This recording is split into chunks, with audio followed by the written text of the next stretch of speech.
Shalom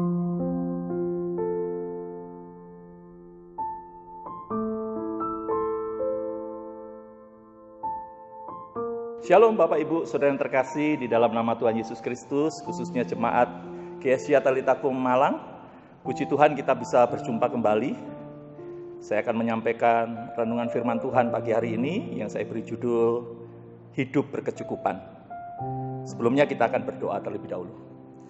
Bapak Surgawi, kami mengucap syukur karena Engkau baik, bahwasanya untuk selama-lamanya kasih setiamu bagi kami. Kami sudah memuji memuliakan nama-Mu. Tiba saatnya kami akan menikmati kebenaran firman-Mu. Mari Tuhan urapi hamba-Mu, urapi setiap sidang jemaat Tuhan. Kiranya kami semua boleh menikmati kebenaran firman Tuhan ini. Dan kami boleh diberkati dengan firman Tuhan ini. Terima kasih Bapa. Kami sambut kebenaran firman-Mu di dalam nama Tuhan Yesus Kristus. Haleluya. Amin. Mari kita akan membuka Alkitab kita membaca Filipi pasal 4 ayat 11 sampai 13, kita lanjut ayat yang ke-19, demikian bunyi firman Tuhan. Kukatakan ini bukanlah karena kekurangan, sebab aku telah belajar mencukupkan diri dalam segala keadaan. Aku tahu apa itu kekurangan, dan aku tahu apa itu kelimpahan. Dalam segala hal dan dalam segala perkara tidak ada sesuatu yang merupakan rahasia bagiku, baik dalam hal kenyang maupun dalam hal kelaparan, baik dalam hal kelimpahan maupun dalam hal kekurangan. Segala perkara dapat kutanggung di dalam Dia yang memberi kekuatan kepadaku. Ayat yang ke-19, Allahku akan memenuhi segala keperluanmu menurut kekayaan dan kemuliaannya dalam Kristus Yesus. Bapak Ibu Saudara yang terkasih dalam nama Tuhan Yesus Kristus, sudah hampir 2 tahun kita mengalami bagaimana keadaan yang tidak normal terjadi. Ada banyak orang yang kehilangan mata pencaharian, pekerjaan, dan lain sebagainya. Dan tidak sedikit keluarga-keluarga yang kehilangan anggota keluarganya karena pandemi ini. Tetapi satu hal yang kita percaya, bahwa Tuhan bukanlah penyebab segala sesuatu. Tetapi Tuhan ada di dalam segala sesuatu untuk mendatangkan kebaikan bagi kita. Kita tidak tahu apa yang terjadi di balik pandemi ini. Yang kita percayai bahwa Tuhan akan membuat segala sesuatu itu indah pada waktunya. Ada pelangi sehabis hujan. Ada hal-hal yang indah di balik setiap badai-badai kehidupan yang kita alami. Saya mau mempercayakan kepada Bapak Ibu bahwa Tuhan tidak pernah berhutang kepada kita. Kalau selama hampir 2 tahun ini banyak yang hilang dari hidup kita, baik itu secara ekonomi, sosial, bahkan hubungan-hubungan kita dengan keluarga kita, Tuhan pasti akan kembalikan. Bapak Ibu Saudara yang terkasih di dalam nama Tuhan Yesus Kristus, apakah di tengah pandemi ini kita tidak bisa bahagia? Rasul Paulus tegas mengatakan bahwa dia pernah mengalami apa itu kelimpahan, tetapi dia juga pernah mengalami apa itu kekurangan. Dan kita lihat bahwa setiap kata-kata, setiap ayat yang ditulis oleh Paulus, semuanya berfokuskan pada Tuhan Yesus itu baik. Pertanyaannya, apa sebenarnya sumber kebahagiaan kita? Dan apa sebenarnya sumber ketidakbahagiaan kita? Saya mau sampaikan kepada Bapak Ibu bahwa ketidakbahagiaan itu bersumber dari rasa kurang. Ada banyak orang yang tidak merasa puas, selalu merasa kurang. Memiliki gaji 3 juta, kemudian menginginkan gaji 5 juta, setelah 5 juta merasa kurang, kepingin 10 juta, sampai 100 juta, apakah sudah merasa cukup? Pasti akan merasakan kekurangan. Dan itulah sumber ketidakbahagiaan. Yang kedua, atau yang berikutnya, rahasia bahagia itu adalah rasa cukup. Sekali lagi saya sampaikan, sumber atau rahasia kebahagiaan itu adalah rasa cukup. Saya mau sampaikan kepada Bapak Ibu Saudara yang terkasih bahwa orang yang selalu merasa kurang, justru mereka memiliki kemiskinan jiwa. Kita tidak mau dibilang miskin jiwa. Oleh sebab itu milikilah rasa cukup, karena Tuhan yang berkarya di dalam kehidupan kita. Kapan perasaan tidak cukup itu ada di dalam kehidupan kita?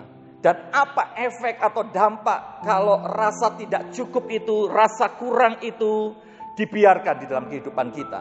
Yang pertama, bahwa rasa tidak cukup akan mengaburkan pandangan kita tentang Tuhan. Doa, ibadah, atau segala sesuatu yang kita lakukan untuk Tuhan, terkadang kita ingin supaya kita diberkati.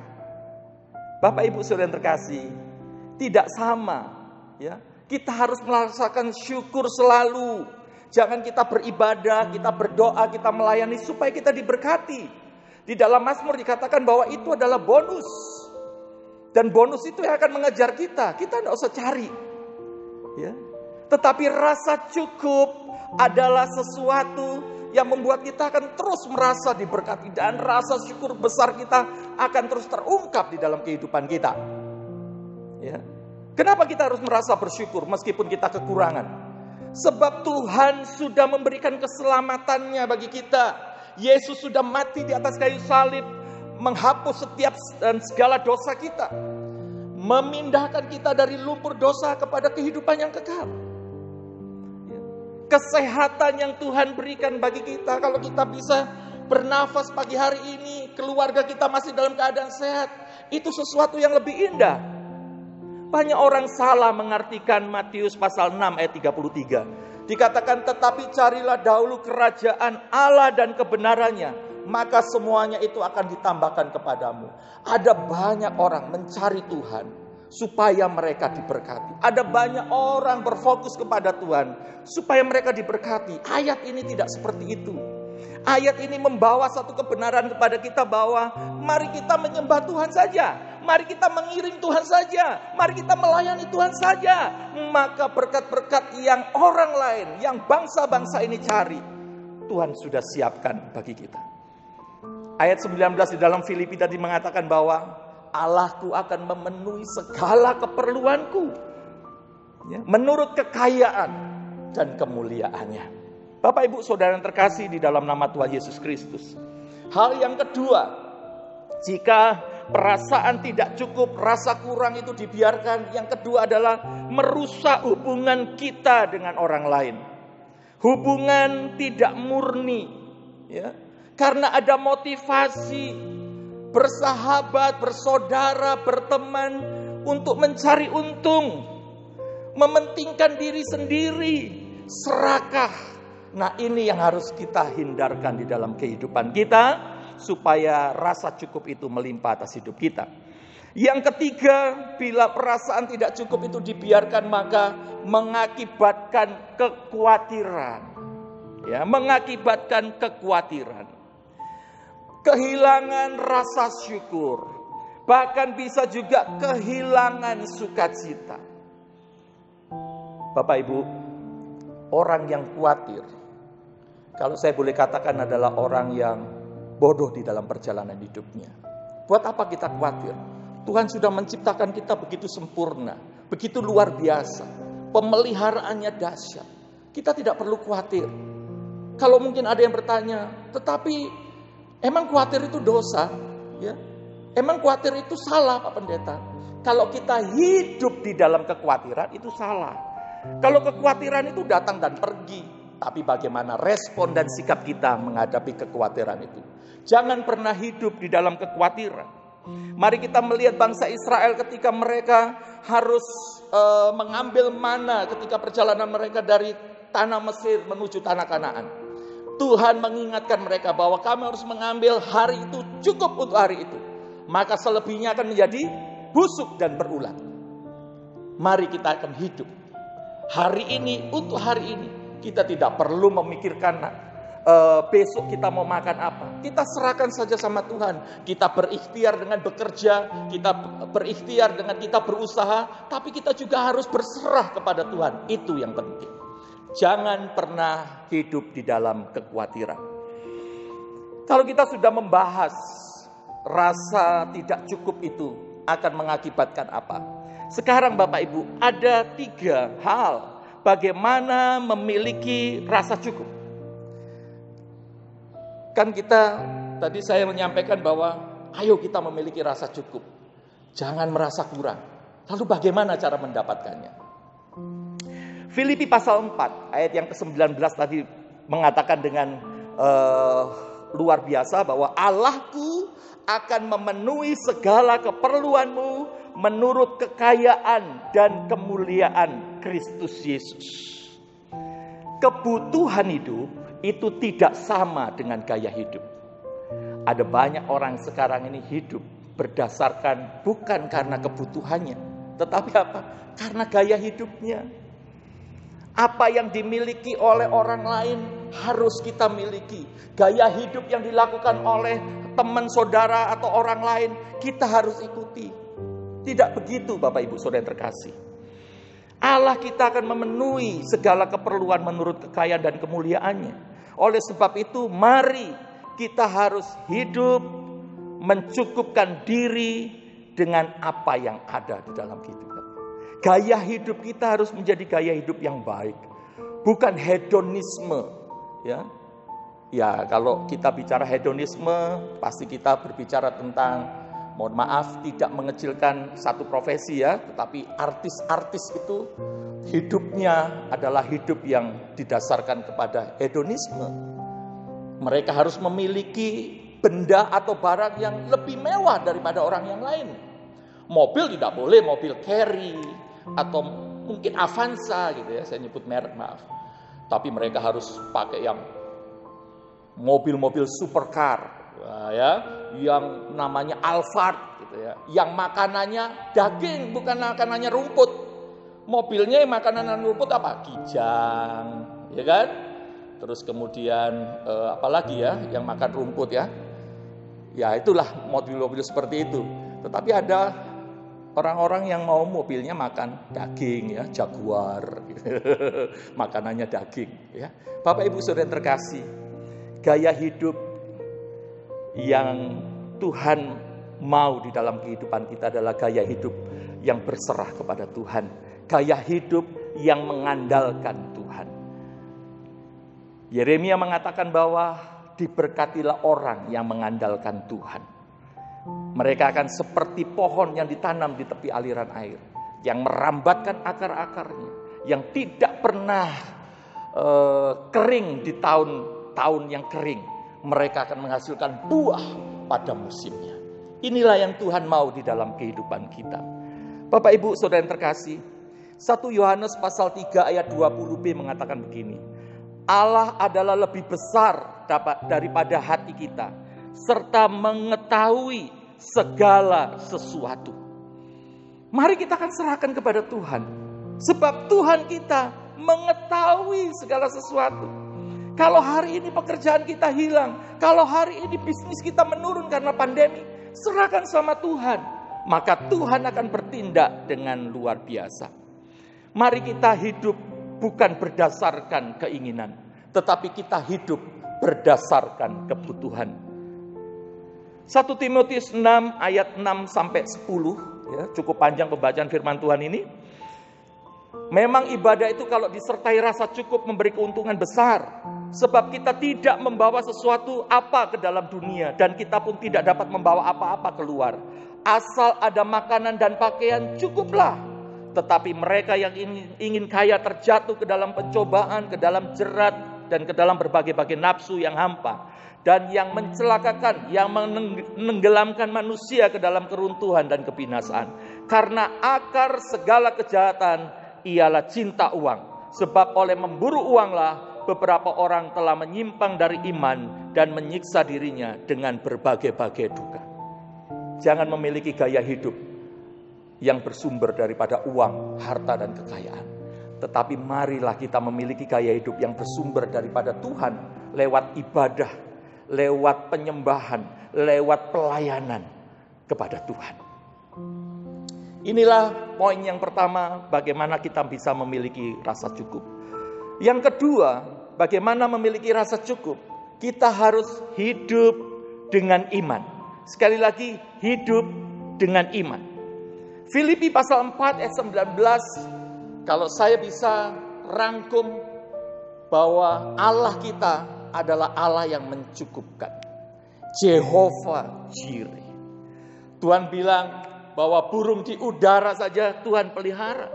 Bunga di bakung, bunga di padang, bunga bakung di padang saja Tuhan hiasi.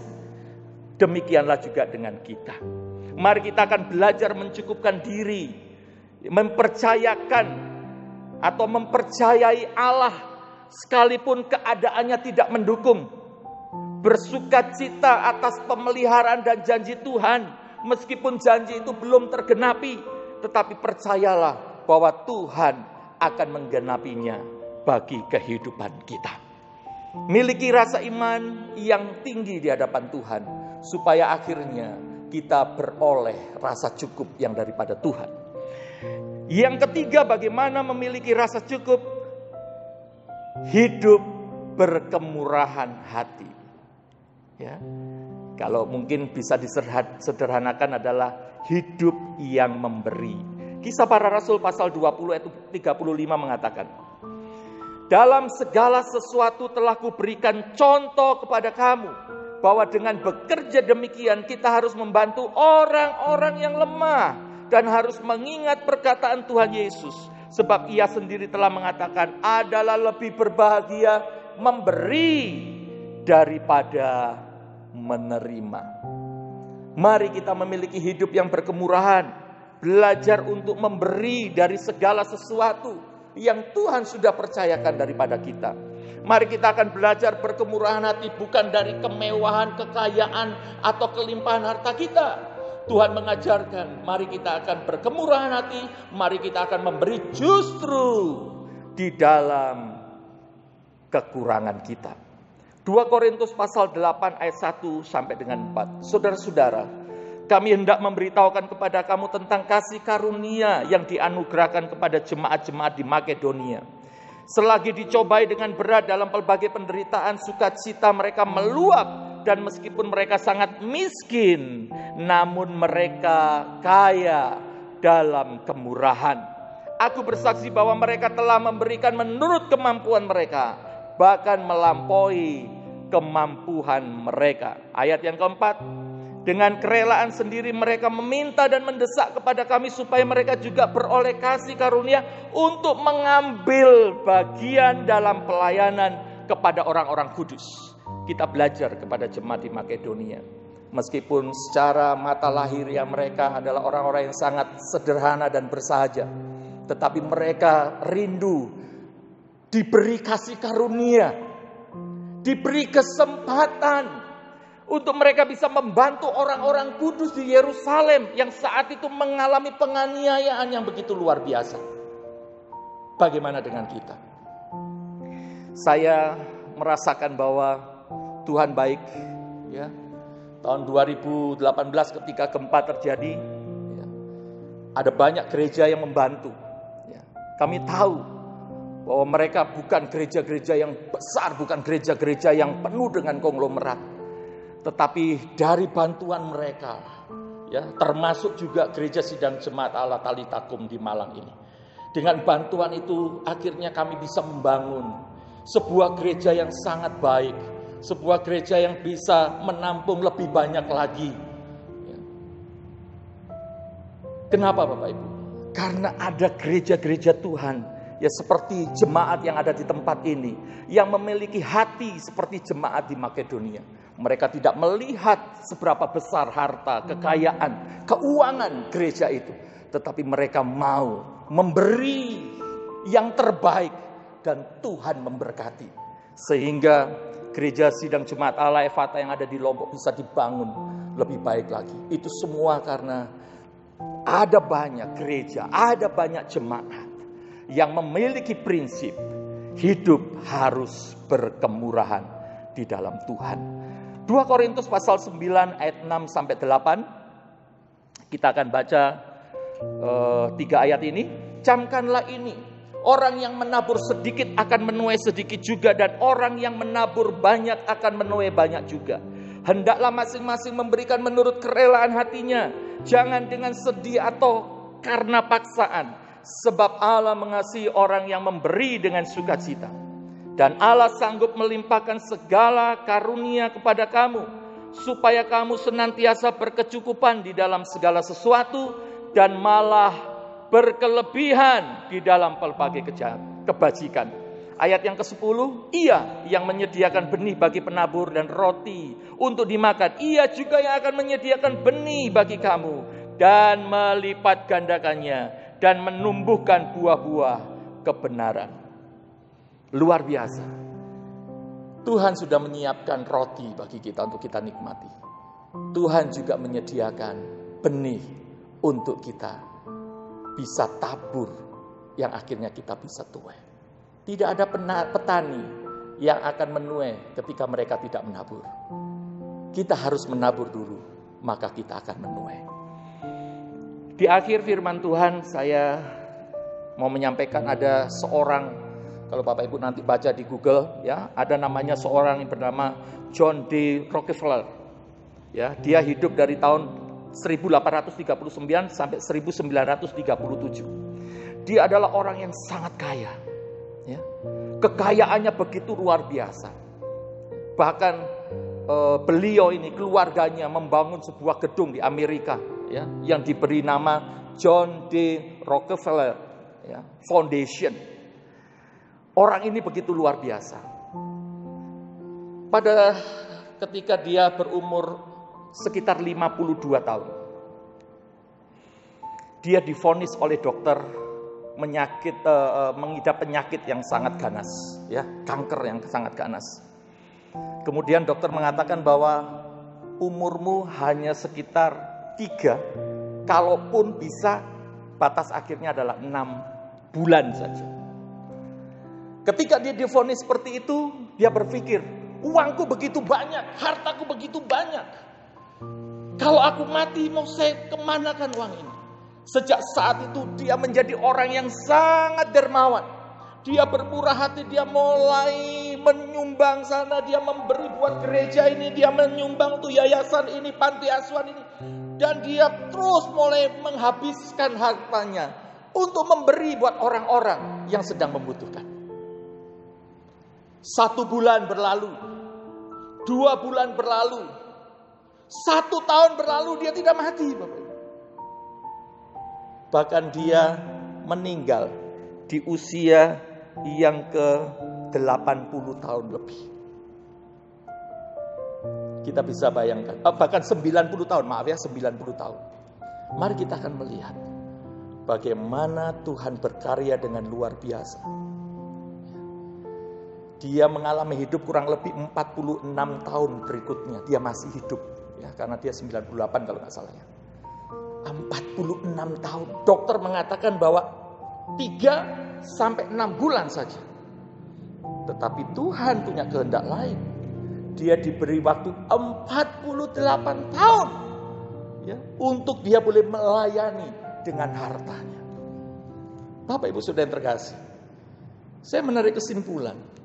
Kenapa John D. Rockefeller ini menjadi orang yang panjang umur? Karena dia memiliki kemurahan hati. Dia tidak menjadi orang yang pelit lagi. Dia tidak menjadi orang yang menggenggam hartanya sedemikian rupa. Dia berkemurahan hati. Dia merasa bahwa hidup di dalam Tuhan itu berkecukupan. Bapak Ibu Saudara terkasih dalam nama Tuhan Yesus, kita belum tahu sampai kapan pandemi ini ada. Tapi saya lewat firman Tuhan ini mengajak kepada kita semua jemaat Tuhan, Mari kita memiliki hidup yang berkecukupan di hadapan Tuhan. Tidak perlu menjadi orang yang serakah, tidak perlu menjadi orang yang selalu merasa kurang, sehingga akhirnya ada kekhawatiran hubungan kita dengan orang lain tidak baik. Firman Tuhan menegaskan kepada kita, mari kita akan membangun iman kita, untuk kita percaya bahwa Tuhan akan mencukupkan segala keperluan kita, segala sesuatu yang kita saat ini butuhkan. Dan mari kita hidup berdasarkan apa yang Tuhan percayakan bagi kita. Dan yang terakhir, jangan lupa, mari kita memiliki kemurahan hati. Jangan ketika kita punya kesempatan untuk memberi, lalu kita berkata, aduh pandemi, aduh keadaannya sulit, lalu kita menutup diri untuk tidak berkemurahan hati. Kiranya Tuhan Yesus memberkati kita semua, miliki hidup yang berkecukupan di dalam Tuhan, dengan iman percaya kepada Tuhan, selalu bergantung kepada Tuhan, dan memberi untuk pekerjaan Tuhan, untuk orang-orang yang membutuhkan, Tuhan akan melipat gandakan di dalam kehidupan kita. Mari kita tundukkan kepala dan berdoa. Bapa Surgawi, kami mengucap syukur karena Engkau sudah berbicara lewat kebenaran firman-Mu. Dan pagi hari ini Tuhan, kami mau berkomitmen bersama dengan keluarga kami. Kami mau hidup dengan rasa cukup karena Tuhan sudah menyediakan dan memberikannya bagi kami menurut kekayaan dan kemuliaan. Kami mau berjalan sesuai dengan iman kami kepada Tuhan Yesus, bahwa Tuhan akan menuntun langkah hidup kami. Diberkatilah orang yang mengandalkan Tuhan.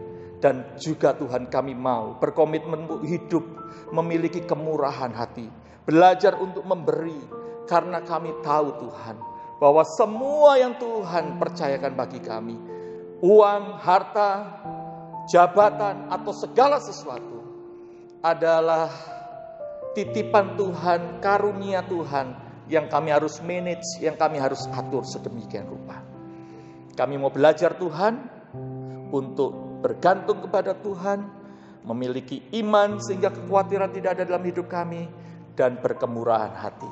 Berkati seluruh sidang jemaat Tuhan yang sudah mendengarkan firman Tuhan ini, dan kami mau disebut berbahagia ketika kami membaca, merenungkan, dan melakukan, menghidupi firman Tuhan. Kami patahkan kuasa iblis yang coba mencuri benih firman Tuhan ini di dalam nama Tuhan Yesus. Dan biarlah benih firman Tuhan itu tertanam di dalam hati kami yang sebagai tanah yang subur, supaya itu akhirnya bertumbuh, berbuah, dan melimpah-limpah. Terima kasih Bapa. Hanya di dalam nama Tuhan kami Yesus Kristus, Allah yang ajaib, kami mengucap syukur, kami berdoa. Haleluya. Amin. Puji Tuhan, Tuhan Yesus memberkati. Shalom. Ya, baik. Puji Tuhan. Terima kasih Pak Markus yang sudah melayani firman Tuhan. Luar biasa, kita semua diberkati melalui firman Tuhan. Mari tetap bergantung kepada Tuhan dan miliki iman yang tangguh kepada Tuhan Yesus dan menjadi orang-orang yang suka memberi. Haleluya, puji nama Tuhan. Baik, kita akan masuk di dalam perjamuan kudus. Mari kita akan berdoa terlebih dahulu. Bapa Surgawi, kami bersyukur, terima kasih satu kesempatan yang Tuhan berikan kepada kami untuk kami boleh mengingat kembali akan pengorbanan-Mu Tuhan melalui perjamuan kudus pada hari ini. Tuhan, terima kasih. Kuduskan, sucikan hati dan pikiran kami supaya kami boleh layak dan berkenan untuk memasuki sakramen perjamuan kudus ini. Tuhan, terima kasih Bapa. Terpujilah nama-Mu Tuhan. Terpujilah nama-Mu. Di dalam nama Tuhan Yesus kami sudah berdoa. Haleluya. Amin.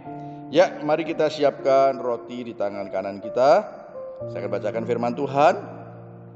Sebab apa yang telah kuteruskan kepadamu telah aku terima dari Tuhan, yaitu bahwa Tuhan Yesus pada malam waktu ia diserahkan mengambil roti, dan sesudah itu ia mengucap syukur atasnya. Ia memecah-mecahkannya dan berkata, inilah tubuhku yang diserahkan bagi kamu. Perbuatlah ini menjadi peringatan akan aku. Mari kita makan roti sebagai lambang daripada Tuhan, tubuh Tuhan Yesus Kristus sendiri. Dalam nama Tuhan Yesus. Amin.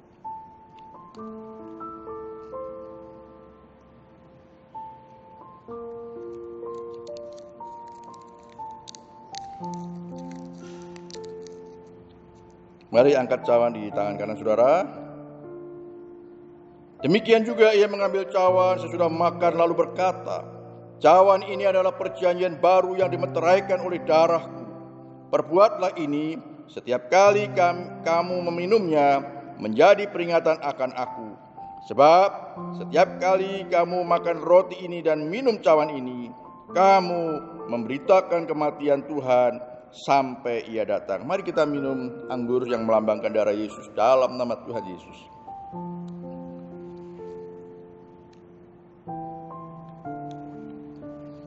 Mari kita bersyukur pada Tuhan. Oh, terima kasih Tuhan Yesus. Kami bersyukur, terima kasih Tuhan. Terima kasih Tuhan Yesus. Kami bersyukur buat kasih-Mu Tuhan. Kami bersyukur buat pengorbanan-Mu Tuhan. Kami binasa tanpa pengorbanan Tuhan. Terima kasih Tuhan Yesus, terima kasih Tuhan. Kami mengucap syukur buat semua ini Tuhan. Terpujilah nama-Mu ya Tuhan. Bapa dalam surga, kami mengucap syukur, terima kasih Tuhan. satu kesempatan yang sangat indah pada hari ini di mana kami boleh mengingat kembali akan pengorbanan Tuhan Yesus. Melalui tubuh dan darah-Mu, kami disucikan dari segala dosa-dosa kami. Terima kasih Tuhan Yesus. Kami bersyukur Tuhan. Kami tidak akan melupakan perbuatan-Mu yang besar. Kami akan memberitakan berita tentang kematian supaya banyak orang yang diselamatkan. Terima kasih Tuhan. Kami mengucap syukur di dalam nama Tuhan Yesus. Kami sudah berdoa. Haleluya. Amin. Ya, Bapak Ibu Saudara kasih dalam Tuhan, ada dua pengumuman yang ingin saya sampaikan.